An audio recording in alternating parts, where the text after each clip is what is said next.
Hello students. आज आप लोग का पेपर अच्छा गया होगा। DSC 3 वाला क्वेश्चंस तो टैली किए ही थे।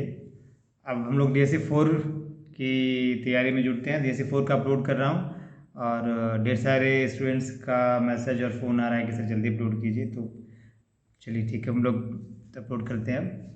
तो DSC 4 जो पेपर आपका है न्यूक्लियर पार्टिकल फिजिक्स है, ठीक है।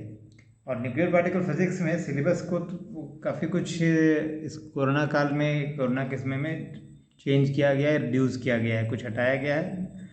तो सिलेबस बहुत छोटा हो गया है, इस वजह से ज़्यादा क्वेश्चंस नहीं बनते हैं, और जो बनते हैं उतने में से सारा सिलेबस कवर होता है। तो प्रोबेबली जो क्वेश्चंस मैं आपको बता रहा हूँ, मैक्सिमम चांसेस है कि क्वेश्चंस आने चाहिए, क्योंकि इसके अलावा क्वेश्चंस बहुत बनता है। क्वेश्चन वैसे फ्रेम तो आप बहुत तरह से कर सकते हैं, एक टॉपिक का 1000 क्वेश्चन बना सकते हैं, बट जिस तरीके से यहाँ क्वेश्चन सेट होता है, कुछ पूछा जाता है, तो यही लिमिटेड क्वेश्चंस होते हैं। बहुत मतलब कंस्ट्रक्टिव या बहुत घुमा फिरा के या बहुत निकाल क्वेश्चंस नहीं पूछा जाता है। जो सेट वे क्वेश्चंस बन रहे हैं, तो वही मैंने देने की कोशिश किया है। क्वेश्चन नंबर 1 जो है, हम लोग स्टार्ट करते हैं पहले। Describe with neat diagram the construction, working and the theory of synchrotron। देखिए, ये आपका इस चैप्टर में साइक्रोट्रॉन और साइक्लोट्रॉन और लीनियर एक्सेलेरेटर, ये तीन है। एक्सेलेरेटर में आपको तीन चीज़ पढ़ना है, लीनियर एक्सेलेरेटर है, साइक्लोट्रॉन है और साइक्लोट्रॉन है, ठीक है। तो आपका बेसिकली तीन में एक आता ही आता है, या दो भी आ सकता है। कई बार दो आता है, कई बार तीन तीन भी आया है, ठीक है। एक शॉर्ट क्वेश्चन में, एक नोट्स में, एक पूरा में। तो दो, तीन में से दो भी आ सकता है, एक भी आ सकता है। इसलिए मैंने इसे रखा है कि आप साइक्लोट्रॉन पूरा कीजिए, साइक्लोट्रॉन पूरा कीजिए। तो ये दो में से एक तो आएगा ही आएगा, हो सकता है कि दोनों आ जाए, ठीक है। एक तो पक्का है। और उसके बाद शॉर्ट नोट्स में लीनियर एक्सेलेरेटर भी रख दिए हैं तो चलेगा। तो फर्स्ट क्वेश्चन हमारा हो गया ये। और सेकेंड क्वेश्चन मैंने साइक्लोट्रॉन का रख दिया है।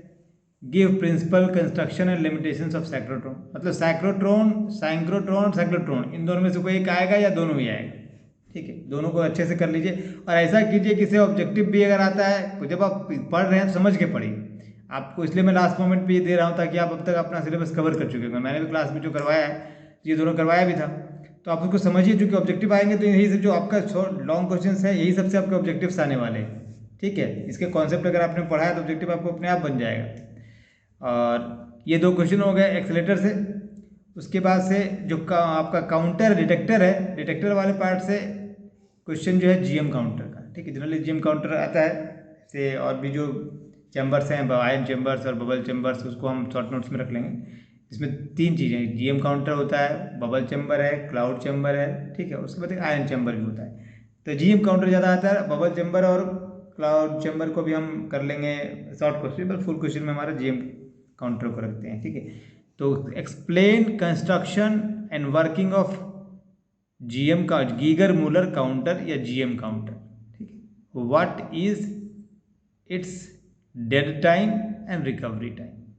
देखिए, जब आप जीएम काउंटर कीजिएगा ना, पूरे अच्छे से कीजिएगा, क्योंकि इसमें ढेर सारा टेल पार्ट बनता है। मैंने तो दो लिखा है, इसके अलावा भी कुछ कुछ दे सकता है, बहुत सारा क्वेश्चन। मतलब ऐसा क्वेश्चन तैयार कीजिए फुल क्वेश्चन की, चाहे वो जिस तरीके से ट्विस्ट करे, जिस तरीके से टेल पार्ट जोड़े, आपको आंसर करने में कोई दिक्कत नहीं हो। तीन हो गया। तो देखिए, अभी आपको बताया जो एक्सलेटर वाले से है साइक्लोट्रॉन और साइक्लोट्रॉन हो गया। डिटेक्टर वाले से जीएम काउंटर कर लिए, दो चैप्टर कंप्लीट हो गया। दो चैप्टर से आने ही, चैप्टर में कुछ है ही नहीं।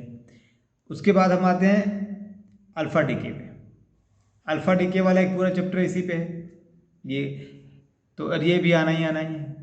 ये जो आपको मैं लिख रहा हूँ गैमोस थ्योरी, मैक्सिमम चांस है, चूंकि पूरे चैप्टर में ही है। चैप्टर हर तो एग्जामिनर सेटर हमेशा हर क्वेश्चन, हर चैप्टर को टच करना चाहता है, ठीक है, जेनुइनली। तो आप ये पूरा ही चैप्टर है। आपको जो दोनों काउंटर बताया है, दोनों आपका एक्सेलेरेटर बताया, वो मिलकर चैप्टर के करीब बन रहा है। तो क्वेश्चन आएगा, क्वेश्चन आना ही आना है। तो what is gamos theory of alpha decay, deduce Geiger Newton law, ठीक है। ये फोर्थ क्वेश्चन हो गया। और अब फिफ्थ क्वेश्चन पे आते हैं। फिफ्थ क्वेश्चन क्या है?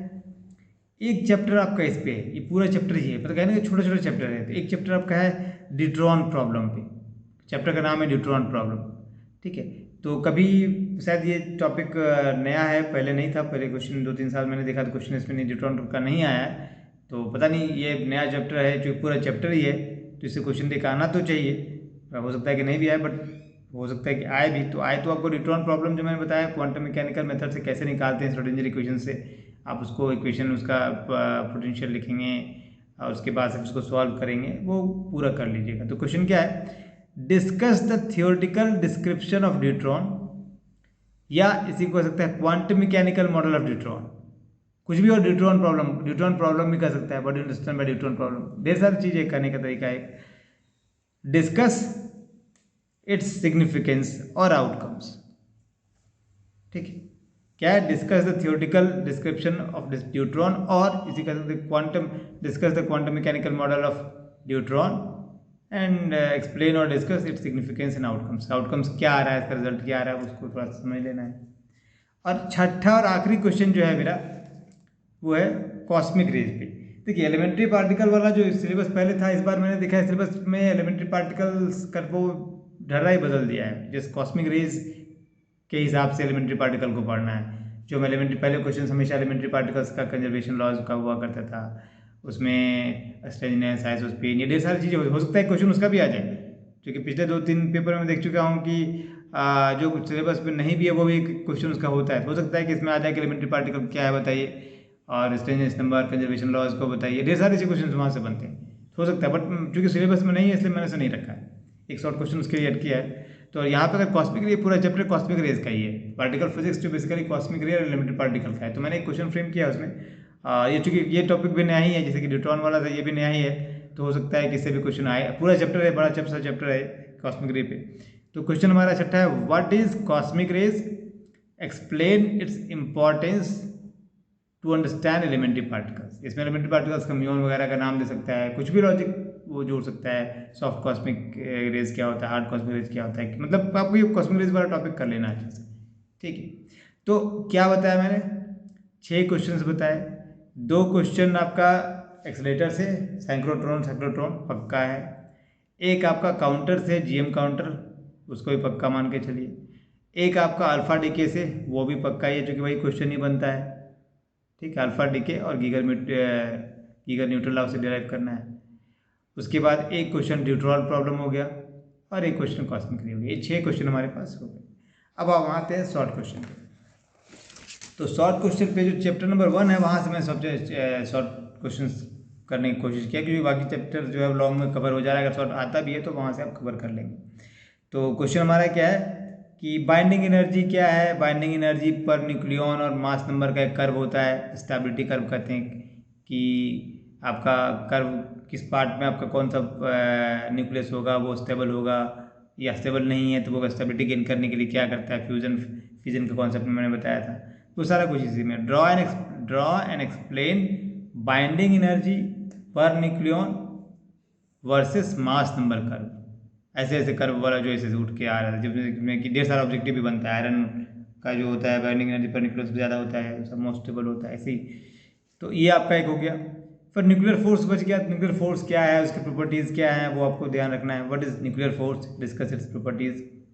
उसके बाद स्पिन के बारे में थोड़ा सा, why explain why the spin angular momentum for even nuclei is 0। Third question हो गया। फोर्थ में हमने एक कॉमन एक क्वेश्चन बना दिया है कि बेसिक प्रॉपर्टीज ऑफ न्यूक्लियस। इसमें से आपको जो भी, जैसे चार्ज हो गया, मास हो गया, स्पिन हो गया, मैग्नेटिक मोमेंट हो गया, इलेक्ट्रिक क्वाड्रुपल मोमेंट हो गया, अगर ये क्वेश्चन नहीं भी आता है तो इससे ऑब्जेक्टिव आपको फायदा करेगा, ठीक है।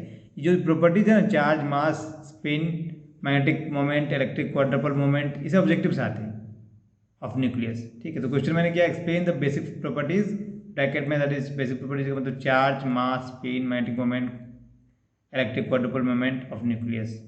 जरूरी नहीं कि सब आएगा, हो सकता है कि कोई एक आ जाए, नोट्स टाइप से आ जाए, या ऑब्जेक्टिव में आ जाए। कम से कम इसको पढ़ लीजिएगा तो ऑब्जेक्टिव तो आपको आएगा, तो कोई समझ मिल जाएगा। जो भी क्वेश्चन मैंने किया, अगर फुल क्वेश्चन करते हैं, कंसेप्चुअल समझ के करते हैं, तो ऑब्जेक्टिव में भी आपको मत मिलनी है, लेकिन समझ के करते हैं तो सिर्फ आपको उतार के अगर रखते हैं तो हो सकता है कि वो पॉइंट मिस कर जाए जो ऑब्जेक्टिव के लिए आता है, ठीक है। और आखिरी क्वेश्चन, शॉर्ट क्वेश्चन में जो मैंने रखा है नोट्स टाइप का, जो हमेशा रखता हूँ, इसमें आपके 5 नोट्स रखे हैं।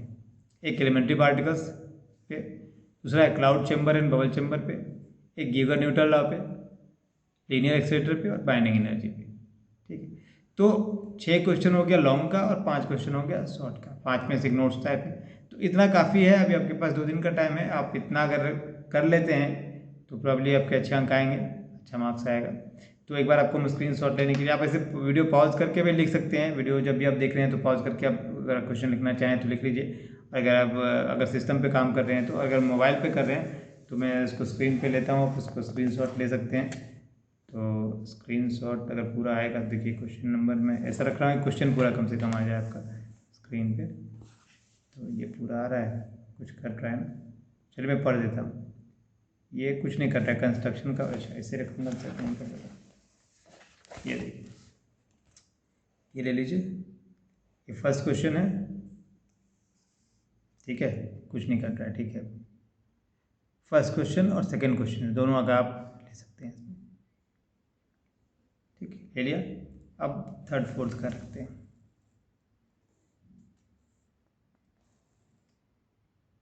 ये थर्ड फोर्थ का भी फुल क्वेश्चन आ रहा है, ले लिया आपने, स्क्रीनशॉट ले लिया। चलिए पॉज करके भी आप लिख सकते हैं, ऐसे आपको सुविधा के लिए, अगर मोबाइल से कर रहे हैं तो ज़्यादा टाइम नहीं लगे। बट पूरा मैंने देखिए जो क्वेश्चन लिखा है उसके अलावा भी जो मैं कहता हूँ उस पर ध्यान दीजिए, क्योंकि ढेर सारी बातें हैं जो मैं इसमें कहा गया, वो अगर आप ध्यान देंगे तो आपको बहुत कुछ से हिंट मिलेगा। चलिए ये हो गया, और लास्ट लास्ट ये सारा आ गया इसमें, देखिए यहाँ तक ये ख़त्म है। और आप शॉर्ट क्वेश्चन कर लीजिए।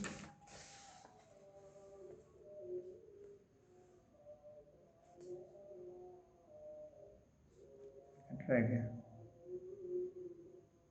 इधर कर रहा है, पूरा आ रहा है, चलिए नहीं कर रहा है। 2 हो गए, इसके लिए 3 आ रहा है इसमें।